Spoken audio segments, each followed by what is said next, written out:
Hey guys, Mackay here with Ironside Ranch. Today we're going to talk about cow minerals.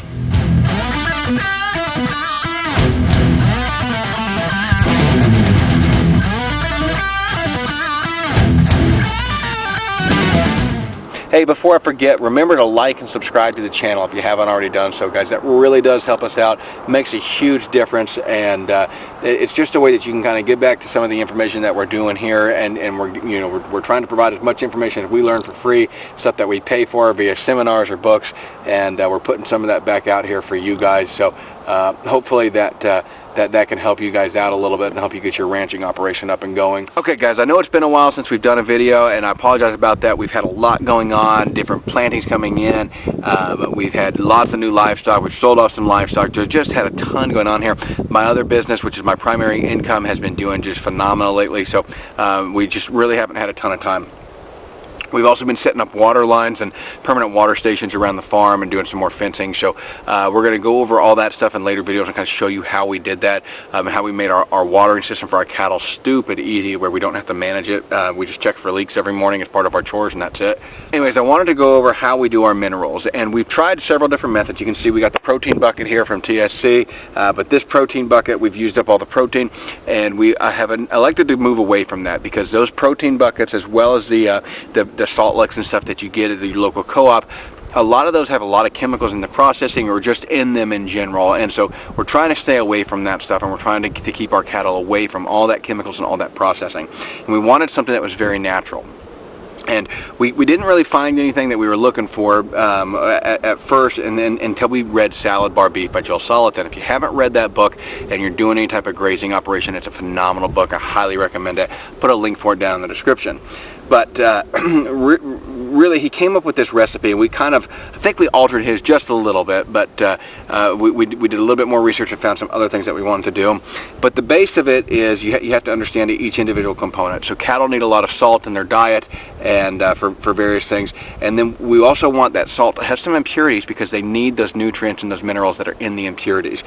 So we elected to use Himalayan salt. Now, Greg Judy, he uses a salt that's mined in Kansas. That's sea salt that's mined in Kansas, and that has similar impurities to it. So there's various options out there. We use Himalayan salt. We have good access to it. It's affordable, and we personally use it for us as far as a table salt. And so and the impurities in there have a lot of trace minerals that are great for the cattle. So that's why we use it. We don't do it because of the snake juice. Wait for this wind to pass.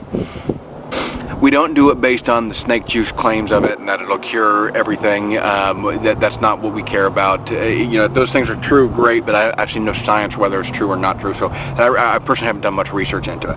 What I care about is the mineral impurities in there, which are actually the minerals that my cows need. Now, the next thing that we do is we mix dried seaweed or kelp with it, and that dried seaweed is loaded with nothing but minerals, it's super healthy for them. Gives them lots of vitamin B, lots of the minerals that the cows actually need. You can see what that looks like when it's all mixed up. And this is a little bit wet, so because it's been raining out here, but we'll go into that in just a second. But anyway, so you can look up the minerals in the kelp individually. I'll see if I can find something to post in the description. But those kelp minerals are just phenomenal.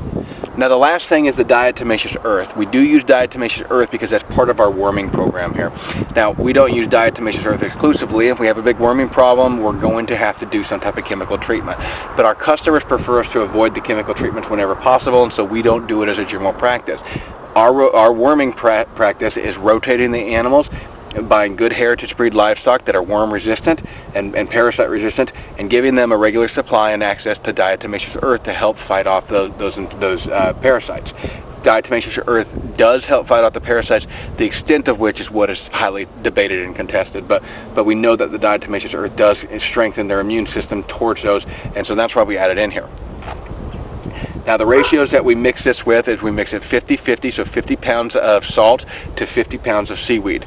Then we add 10 pounds of diatomaceous earth, and so total is 110 pounds, and we mix that all up. We add it in thirds of a batch at a time, a third of a bag at a time, and then we mix it using a paddle mixer on a drill bit.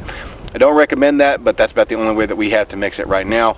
I'm actually going to be making a mineral mixer at some point in time out of a food grade barrel, so we'll get to that and hopefully get this stuff mixed up a little bit better using that here in the future. That's the long-term plan. Now, you can just leave this straight out on pasture. The rain's not going to hurt it at all. The salt obviously is not going to mold, and the diatomaceous earth is not hurt at all by the rain. The only thing in here that's going to happen is your kelp is going to get a little bit greener. You can see that's very, very green. The kelp's going to get a little bit greener from that water hitting it. But there's no mold or mildew. The salt's going to keep all that down, so it's not a problem for it at all. If you really are worried about it, you can drill some small tiny holes to drain water out the bottom, but again, this has just been sitting out. It's a rainy season right now in Alabama, and this has just been sitting out. The salt absorbs everything, and it hasn't shown to be a problem yet. So suppose if you had a big monsoon coming, you might want to put it inside, but otherwise we don't worry about it. It's perfectly fine out here on pasture. That mix that we gave you, we're seeing right now how long it's going to last. We have at any given time about 10 cows currently. We'll have about 20 probably going into this winter, but we have about 10 cows currently. I'm thinking this is going to last us about 6 months, but we'll see. They do like it. They come after it quite a bit. We see them over here all the time. We gave them the choice between this and a salt lick. They have gradually moved 100% to this. They no longer even touch the salt lick. So at first they kind of went back and forth for a while, but after a few weeks, this is all they use. So we've been really happy with this mix. Joe Soliton's results kind of speak for themselves as far as what he's been able to do with it. So it's just a great feed mix or mineral mix, guys. If you're looking for something for your cattle, or if you just want to know what we're using. So if you're looking at buying our products and you want to know how we're doing it, this is how we do it. It's all natural and just really good, solid for the animal's immune system, and we're just trying to beef that up. So guys, I really appreciate you watching. I know this wasn't the most exciting video. We do have some more stuff coming out here in the future. I've got a chainsaw basics video coming up that I'm in the middle of shooting all the footage for that.